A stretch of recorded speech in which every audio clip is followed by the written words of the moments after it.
Hello everyone. तो हमने अपना टिश्यू चैप्टर स्टार्ट किया था। ये वीडियो उसी चैप्टर की कंटिन्यूएशन है। So basically this is the second part of tissues, right? Okay, तो हमने ये देखा था कि पूरे चैप्टर टिश्यू को हमें 3 पार्ट्स में पढ़ना था।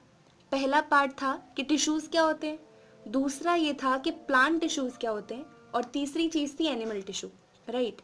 तो टिश्यूज़ क्या होते हैं हमने डिस्कस कर लिया था। प्लांट टिश्यूज 2 टाइप के होते हैं, मेरिस्टेमेटिक टिश्यू और परमानेंट टिश्यू। ये मैंने आपको बताया था। मेरिस्टेमेटिक टिश्यूज की एक खासियत थी कि दे डिवाइड कॉन्टिन्यूसली। तो ये सिर्फ कुछ पर्टिकुलर रीजन्स में पाए जाते थे प्लांट के, हर जगह नहीं पाए जाते थे, है ना? इसमें भी 3 टाइप थे, वो भी हमने डिस्कस किया था। फिर हम परमानेंट पर आ गए थे।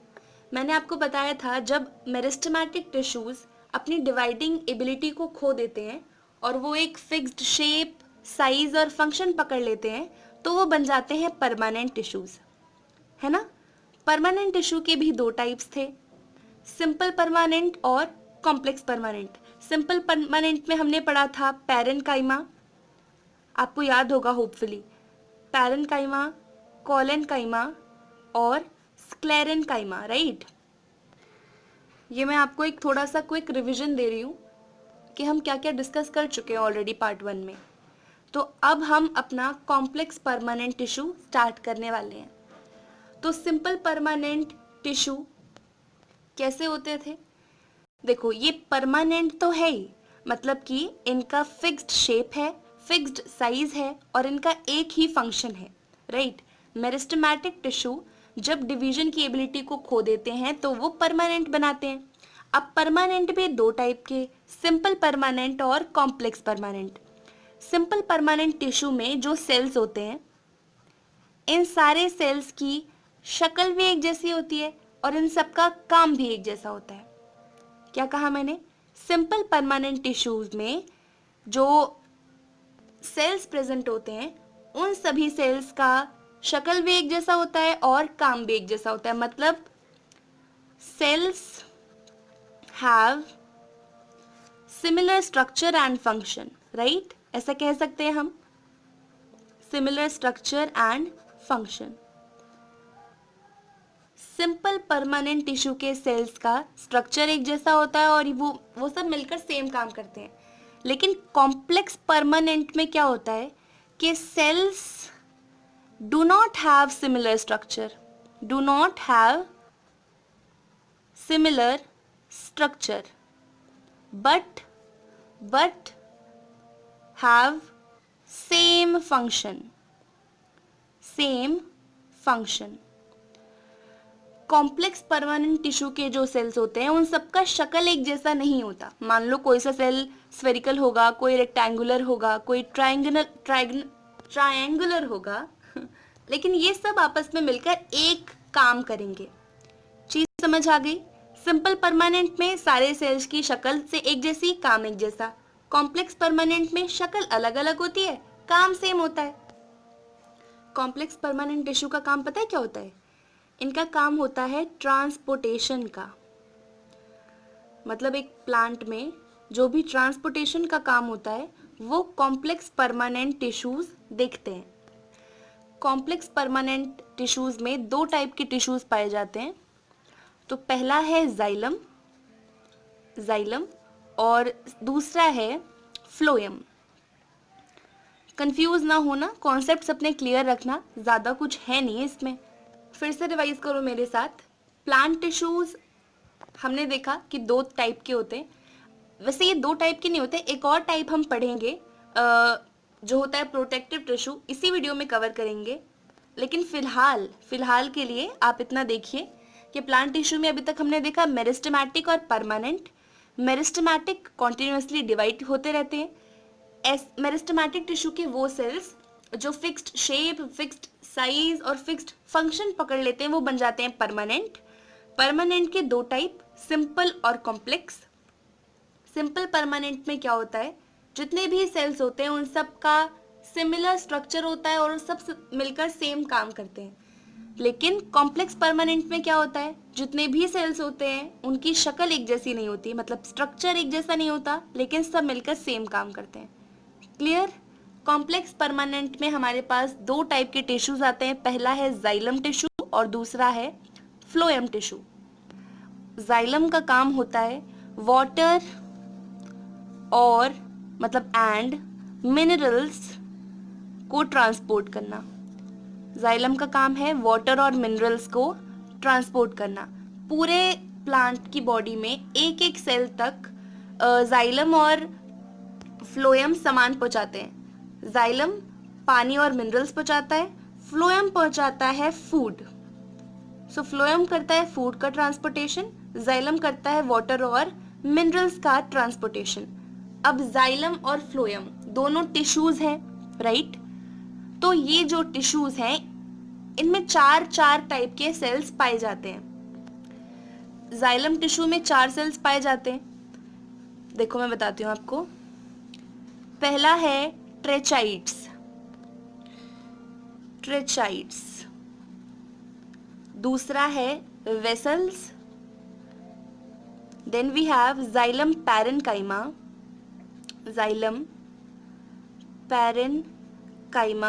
and then we have xylem fibers. Okay, xylem fibers.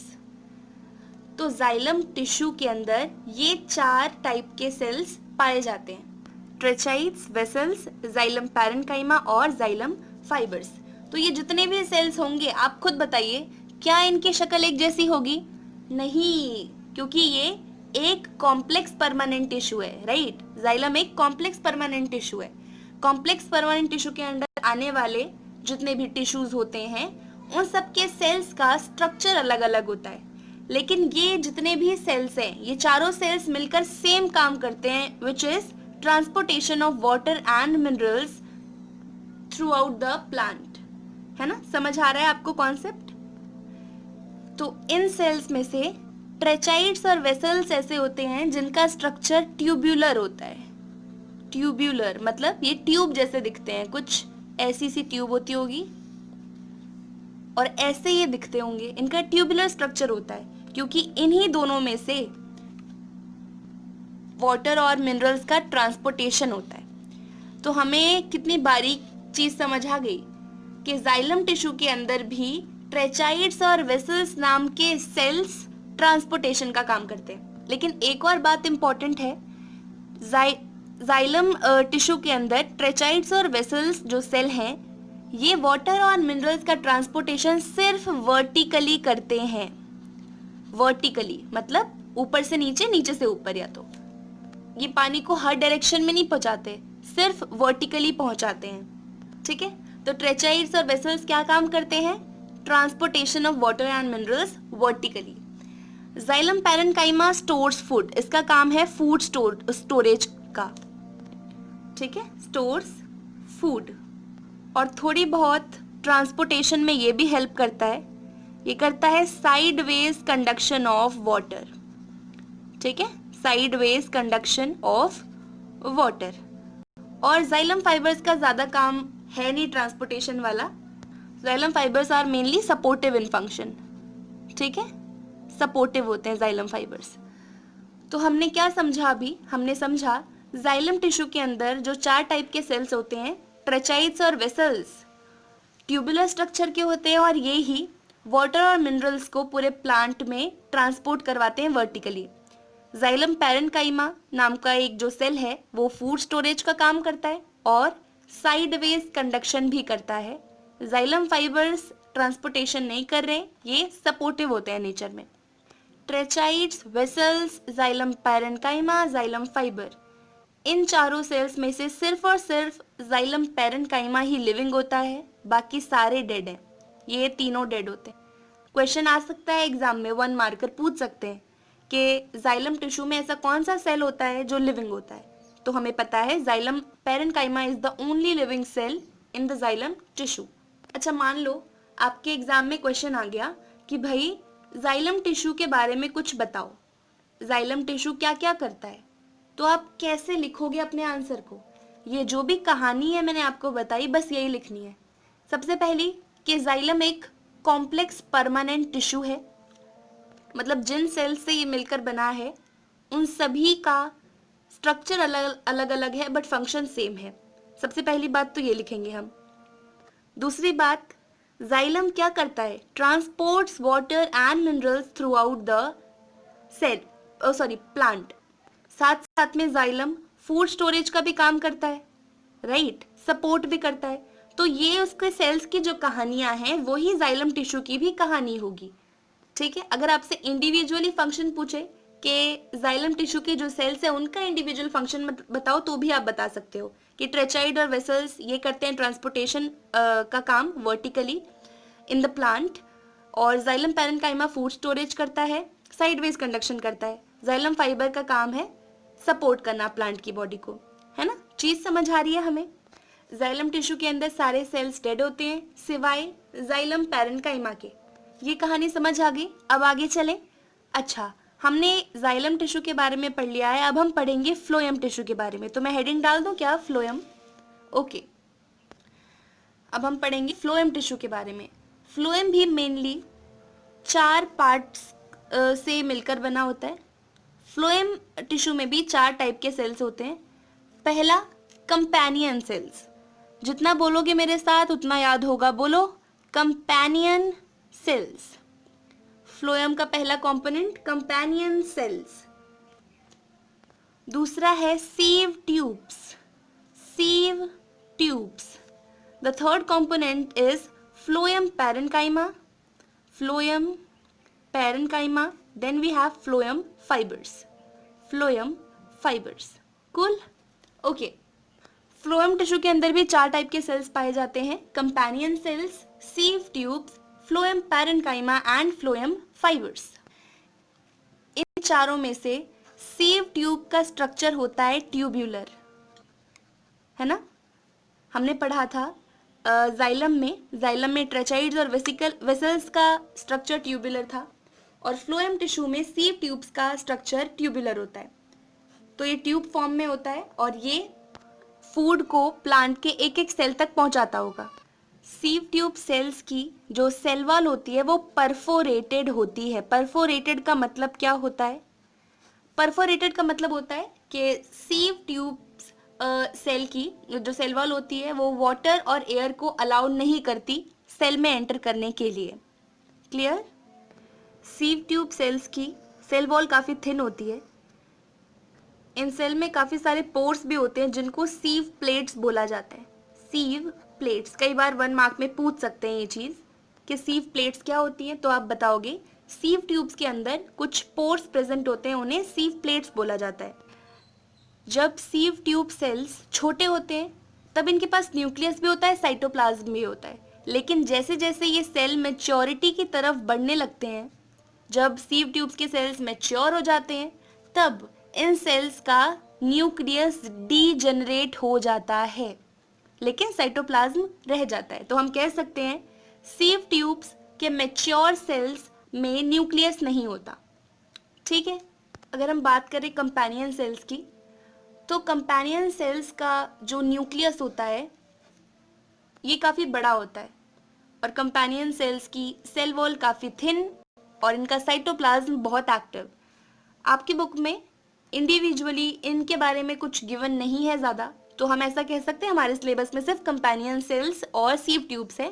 Phloem parenchyma और फ्लोएम फाइबर्स के बारे में ज़्यादा लिखा नहीं हुआ, ठीक है। तो हमने जितना पढ़ लिया उतना मोर दैन इनफ है। एक और बहुत इंपॉर्टेंट बात है फ्लोएम के बारे में। फ्लोएम टिश्यू फूड का ट्रांसपोर्टेशन हर डायरेक्शन में करता है। हमने पढ़ा था ना कि जाइलम सिर्फ और सिर्फ वर्टिकली वाटर और मिनरल्स को ट्रांसपोर्ट करता है, राइट। लेकिन फ्लोएम के साथ ऐसा नहीं है। फ्लोएम सभी डायरेक्शंस में फूड को ट्रांसपोर्ट करता है। तो जाइलम और फ्लोएम के बीच में अगर आपसे डिफरेंस पूछे तो एक डिफरेंस तो यही है कि भाई जाइलम सिर्फ वर्टिकली वाटर और मिनरल का ट्रांसपोर्टेशन करता है, बल्कि फ्लोएम सभी डायरेक्शन में फूड का ट्रांसपोर्टेशन करता है। Companion cells, sieve tubes, phloem parenchyma, ये तीनों के तीनों सेल्स लिविंग होते हैं। ये तीनों क्या होते हैं, लिविंग। फ्लोएम में सिर्फ और सिर्फ फ्लोएम फाइबर ही डेड होता है, बाकी सारे लिविंग होते हैं। लेकिन हमने पढ़ा था जाइलम में सिर्फ और सिर्फ जाइलम पैरेन्काइमा लिविंग होता था, बाकी सब डेड, राइट। फ्लोएम में हमने पढ़ा फ्लोएम फाइबर डेड होता है, बाकी सारे लिविंग होते हैं, ठीक है। तो जाइलम टिश्यू और फ्लोएम टिश्यू हमारा हो गया कंप्लीट। देखो यहाँ पर हमने क्या पढ़ना था, प्लांट टिश्यू में दो, मेरिस्टेमेटिक परमानेंट। परमानेंट के दो टाइप, सिंपल परमानेंट जो हम पहले ही कर चुके थे, अभी हमने देखा कॉम्प्लेक्स परमानेंट, जिसके दो टाइप के टिश्यूज थे जाइलम और फ्लोएम, उनके बारे में हमने इंडिविजुअली पढ़ लिया। अब एक और इम्पॉर्टेंट बात देखो, मैंने आपको बताया था कि प्लांट टिश्यूज में बेसिकली हमने दो ही टाइप्स पढ़ने हैं, लेकिन हमने एक और चीज पढ़नी है which is protective tissue. Protective tissue, तो प्लांट में एक और टिश्यू पाया जाता है जिसका नाम है प्रोटेक्टिव टिश्यू। नाम से काम का पता चल रहा है, ये प्लांट बॉडी की प्रोटेक्शन का काम करता है, ठीक है। अगर हम ये वाला टिश्यू भी खत्म कर लेते हैं तो हमारा पूरा प्लांट टिश्यू खत्म हो जाएगा, बचेगा सिर्फ एनिमल टिश्यू, जिसे हम एक और वीडियो बना के कवर कर देंगे। तो 3 पार्ट्स में हमारा ये पूरा चैप्टर हो जाएगा कवर, ठीक है। तो अब मैं हेडिंग डाल दूं प्रोटेक्टिव टिश्यू। तो प्रोटेक्टिव टिश्यू में हमने 2 टाइप के टिश्यूज पढ़ने हैं। पहला होगा एपिडर्मिस, एपिडर्मिस, और दूसरा होगा कॉर्क, ठीक है, ओके। प्रोटेक्टिव टिश्यू को समझने के लिए आपकी एनसीईआरटी में एक बहुत अच्छी एक्टिविटी गिवन है, तो मैं यहाँ पर आपको वो एक्टिविटी एक्सप्लेन करूंगी जिससे आपको आसानी से समझ आ जाएगा कि प्रोटेक्टिव टिश्यू क्या होता है बेसिकली। तो आपने क्या करना है, आपने एक प्लांट की स्टेम लेनी है या फिर लीफ ले लो, ठीक है, और इससे आपने तोड़ना है, ठीक है। जब आप स्टेम को तोड़ोगे, तोड़कर स्ट्रेच करोगे, क्या करोगे, तोड़ोगे फिर थोड़ा स्ट्रेच करोगे, तो आप देखोगे कि यहाँ पे रेशे रेशे से निकल जाएंगे, कुछ होता है। हमने स्टेम तोड़ी है, हम जानते हैं कैसा रेशा निकलता है उसमें। आपने उस रेशे को उठाना है और एक पेट्री डिश जिसमें आपने पहले से वाटर रखा है उसमें आपने उस रेशे को डाल देना है। क्लियर, आपने रेशा इस पेट्री डिश में डाल दिया। अब आप क्या करोगे, सैफ्रनिन लोगे, ठीक है। सैफ्रनिन जो कि एक स्टेन होता है ऑरेंज कलर का, आप सैफ्रनिन की 2-3 बूंदें इस पेट्री डिश में डाल दोगे। थोड़ी देर वेट करना, इतने में आप एक क्लीन स्लाइड निकाल लो, एक कवर स्लिप निकाल लो। जब ये 2-3 मिनट हो जाए तो ये क्या होगा, ये जो हमने निकाला है ये रेशा, ये थोड़ा सा स्टेन ले लेगा अपने ऊपर, राइट। फिर आप इस रेशे को इस स्लाइड के ऊपर ट्रांसफर कर दोगे। ट्रांसफर करने के बाद ऊपर से 1-2 ड्रॉप ग्लिसरीन डाल देना, या फिर पहले से स्लाइड पे ग्लिसरीन डाल के ऊपर से रेशा रख देना। इस पे कवर स्लिप लगाना और इसको माइक्रोस्कोप के नीचे देखना। तो जब आप इस चीज को, इस रेशे को माइक्रोस्कोप के नीचे ऑब्जर्व करोगे तो जो आपको दिखेगा वो प्रोटेक्टिव टिश्यू है। ये रेशा हमने कहाँ से ऑब्टेन किया, प्लांट के सबसे बाहर वाले पार्ट्स, यहीं पर होते हैं ऐसे रेशे रेशे, राइट। तो हमें एक चीज समझ आई कि जो प्रोटेक्टिव टिश्यू होता है वो प्लांट के आउटर सरफेस पे पाया जाता है। तो आपको एकदम सही चीज समझ आई है। तो प्लांट में लीव्स पर और स्टेम में, फ्लावर में, फ्रूट्स में जो आउटर मोस्ट प्रोटेक्टिव कवरिंग होती है, इट इज बेसिकली एपिडर्मिस। वो क्या होती है, epidermis. Epidermis is the outer most protective covering of plant body. कहाँ पर ये एपिडर्मिस पाया जाता है, ये पाया जाता है स्टेम में, लीव्स में, फ्लावर्स में, फ्रूट्स में। जब आप इस रेशे को माइक्रोस्कोप के नीचे अच्छे से ऑब्जर्व करोगे तब आपको पता है क्या क्या दिखेगा, मैं आपको बता देती हूँ। आपको एक एपिडर्मिस दिखेगा, ठीक है, एपिडर्मल सेल्स। दूसरा दिखेगा स्टोमेटा, और तीसरा दिखेगा पैरेन्काइमा के सेल्स। जो हमने पढ़ा था पैरेन्काइमा एक सिंपल परमानेंट टिश्यू होता था, याद होगा आप लोग को। तो पैरेन्काइमा का तो बेसिक पैकिंग का काम है। एपिडर्मिस के जस्ट नीचे पैरेन्काइमा पाया जाता है, इससे मुझे कोई मतलब नहीं है। एपिडर्मिस और स्टोमेटा से अभी मुझे मतलब है क्योंकि पैरेन्काइमा के बारे में मैं पढ़ चुकी हूँ, right. Epidermis is basically the outer most covering of plant. पूरा प्लांट इस एपिडर्मिस की लेयर से कवर्ड होता है। ये एपिडर्मिस होती है बेसिकली 1 सेल लेयर। तो मान लो ये लीफ है और इसके बाहर एपिडर्मिस है। एपिडर्मिस सिर्फ सिंगल सेल्स की लेयर होती है, ऐसा नहीं कि बहुत सारी सेल की लेयर आपस में, ना, एक सिंगल लेयर होती है सेल्स की, एपिडर्मिस। तो epidermis is one cell thick. Clear?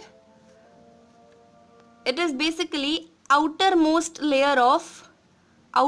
layer of plant. साथ साथ में लिखते जाओ, एनसीईआरटी में बहुत खिचपिच करके दे रखा है. outermost layer of plant. तो स्टेम्स में, लीव्स में, फ्लावर्स में, फ्रूट्स में, इन सब की जो outermost layer है वो होती है एपिडर्मिस. एपिडर्मिस के ऊपर ना एक कोटिंग होती है. किस चीज़ की कोटिंग होती है? वो क्यूटिन सब्सटेंस की. क्यूटिन नाम का एक सब्सटेंस होता है जिसकी कोटिंग हमारे एपिडर्मिस के ऊपर होती है. ये क्यूटिन एक वैक्सी सा सब्सटेंस होता है जो हमारे प्लांट की प्रोटेक्शन का काम करता है. ये क्यूटिन की लेयर, ये वाटरप्रूफ सी लेयर हर प्लांट के ऊपर पाई जाती है, लेकिन कुछ ऐसे प्लांट्स होते हैं जैसे कि डेजर्ट प्लांट्स, जिनको हम जीरोफाइटिक प्लांट भी बोलते हैं. इन प्लांट्स में ये क्यूटिन की लेयर थोड़ी थिक होती है. थोड़ी ज़्यादा ही थिक होती है. क्यों?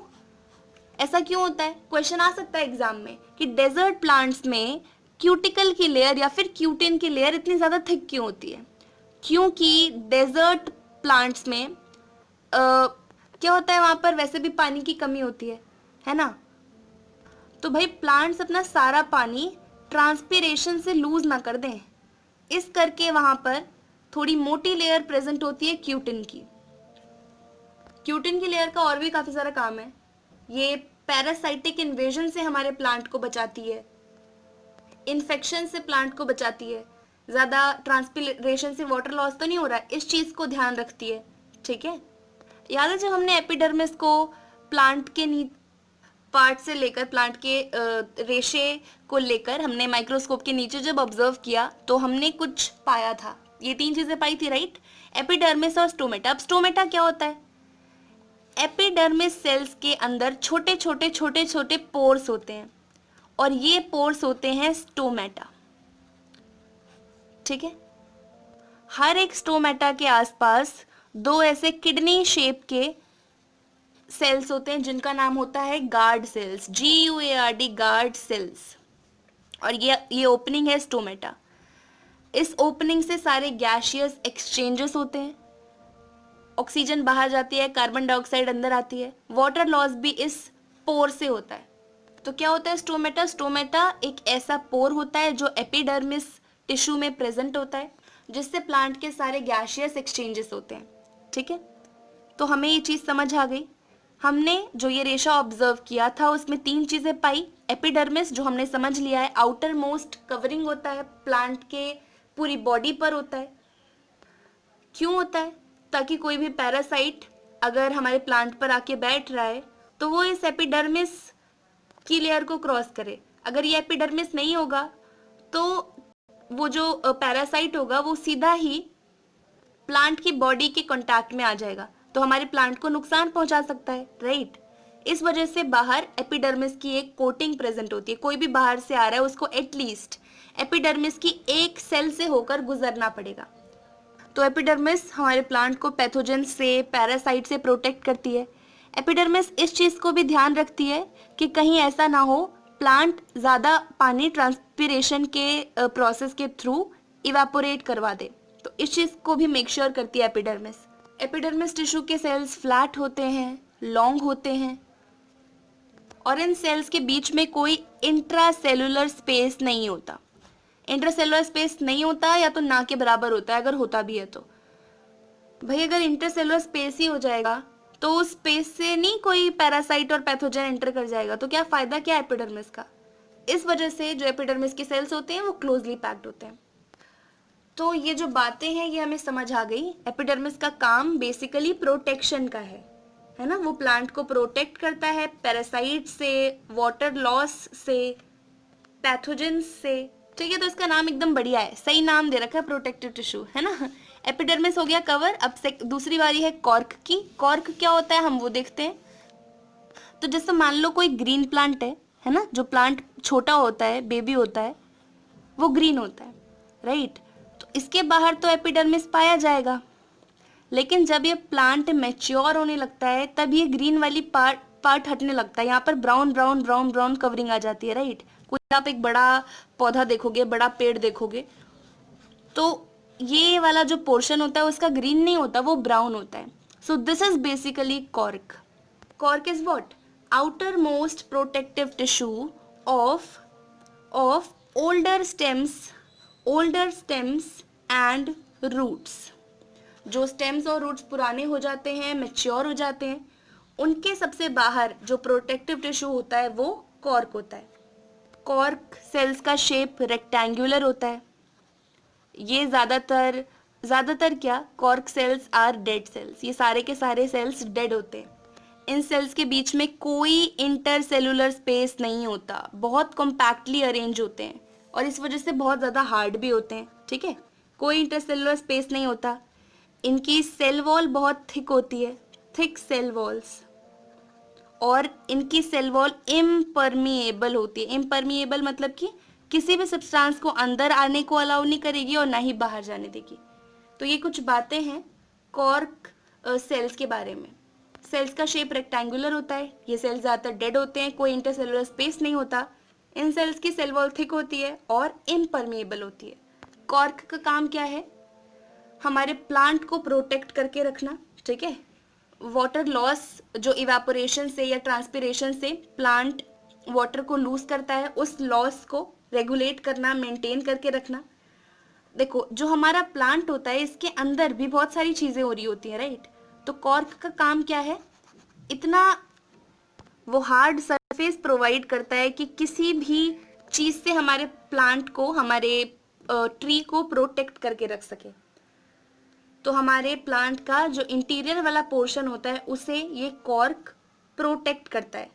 हार्मफुल माइक्रो ऑर्गेनिजम्स की एंट्री को भी रोकता है, बिकॉज इट इज़ इम्परमेबल. कोई भी अंदर आ नहीं पाएगा, कुछ बाहर जा नहीं पाएगा. कॉर्क हमारे प्लांट को मैकेनिकल इंजरी से बचाता है. अगर टेम्परेचर बहुत एक्सट्रीम हो गया उससे भी बचाता है.